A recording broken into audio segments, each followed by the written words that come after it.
Tuhan kami yang penuh kasih, sementara kami mempelajari firman Tuhan, bukakanlah hati dan pikiran kami melalui pimpinan Roh Kudus Tuhan, sehingga kebenaran itu terang di dalam hidup kami.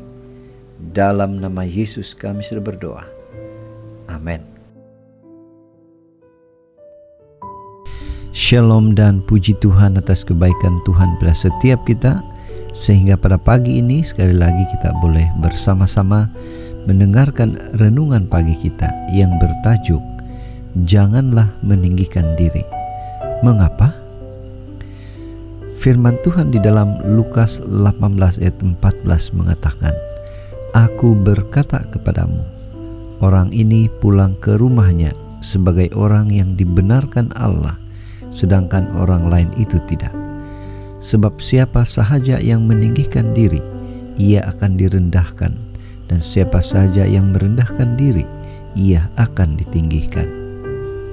Bacaan kita hari ini saya ambil di dalam buku Lukas 18 ayat 9 sehingga 14. Ini merupakan perumpamaan Yesus tentang orang Farisi dan pemungut cukai. Apa tujuan Yesus? Perumpamaan Tuhan Yesus mengenai orang Farisi dan pemungut cukai ini adalah salah satu pesanan yang tegas dan penuh makna. Mari kita perhatikan cerita ini. Orang Farisi merasa diri mereka baik, bermoral tinggi. Mereka membandingkan diri dengan orang lain dan merendahkan mereka. Mereka merasa diri mereka suci dan lebih alim. Kedudukan mereka sebagai ahli kitab membuatkan diri mereka merasa layak berdoa tanpa harus mengaku keberdosaannya. Dengan penuh percaya diri, mereka melaporkan aktiviti keagamaannya. Keangkuhan menutupi mata rohaninya, sehingga mereka tidak melihat betapa berdosa diri mereka juga. Sebaliknya, si pemungut cukai bukan sahaja menyadari dosanya, dia juga memohon belas kasihan dan pengampunan Tuhan. Dan akhirnya, dia dibenarkan oleh Tuhan. Apa aplikasi renungan ini untuk kita? Apabila kita tidak menyadari keberdosaan kita, bukankah kita tidak ubah seperti orang Farisi tadi? Keangkuhan mengikis kepekaan kita akan dosa. Kita jadi lebih mudah menghakimi orang lain, merasa puas oleh aktiviti pelayanan kita.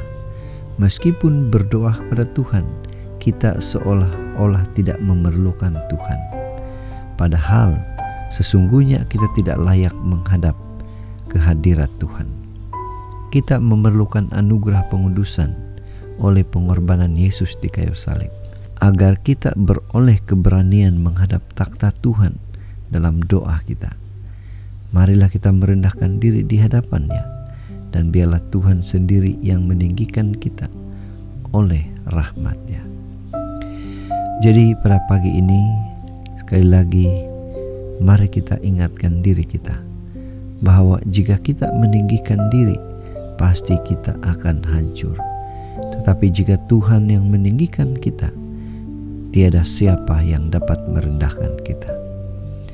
Inilah doa dan harapan kita, dan mari kita bersyukur dan berterima kasih pada Tuhan, karena Tuhan selalu menegur dan menyadarkan kita akan dosa kita.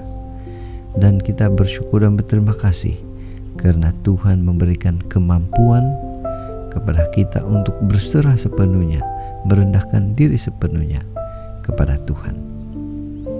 Mari tetap setia, tetap semangat, tetap positif untuk terus merendahkan diri di hadapan Tuhan.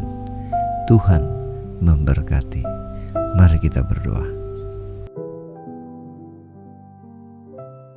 Bapa, terima kasih atas firman yang begitu indah, yang menguatkan kami untuk terus setia kepada Tuhan. Dalam nama Yesus kami berdoa. Amin.